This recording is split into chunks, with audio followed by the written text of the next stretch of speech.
প্রথম কাজই ছিল সরকারে এসেই এই গণহত্যাকারী দল আওয়ামী লীগ এবং তাদের দোসর জাতীয় পার্টি সহ তাদের রাজনৈতিক অপতৎপরতাকে নিষিদ্ধ করা। গণ অভ্যুত্থান পরবর্তী অন্তর্বর্তীকালীন সরকারের প্রথম যে কাজটা ছিল, প্রথম কাজই ছিল সরকারে এসেই এই গণহত্যাকারী দল আওয়ামী লীগ এবং তাদের দোসর জাতীয় পার্টি সহ তাদের রাজনৈতিক অপতৎপরতাকে নিষিদ্ধ করা। এটি ছিল তাদের প্রথম কাজ, কিন্তু তারা সেটি কিন্তু এখন পর্যন্ত করতে পারে নাই। গত 10 নভেম্বর আওয়ামী লীগ কর্মসূচি ঘোষণা করলো, বিপ্লবী ছাত্র জনতারা সেটিকে প্রতিহত করলো।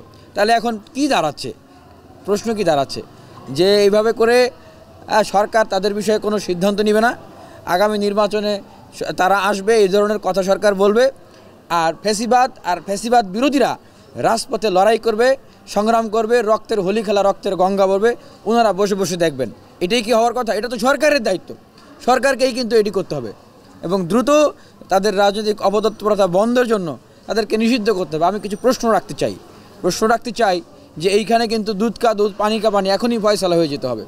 এই যে যাত্রাবাড়িতে পুলিশকে যারা হত্যা করে ঝুলিয়ে রেখেছিল, ফ্যাসিবাদী পুলিশ, স্বৈরাচারী পুলিশ, হত্যাকারী পুলিশকেই কিন্তু হত্যা করেছে। তাহলে সেই হত্যাকারীকে এই গণ অভ্যুত্থান পরবর্তী বাংলাদেশে কি বীর হিসেবে তাকে আখ্যায়িত করা হবে, নাকি তাকে একজন সন্ত্রাসী অথবা হত্যাকারী হিসেবে তার শাস্তি হবে? এই প্রশ্নটি কিন্তু আমি মাননীয় প্রধান উপদেষ্টা সহ অন্য উপদেষ্টাদের কাছে রাখছি, আপনারা জিজ্ঞাসা করবেন।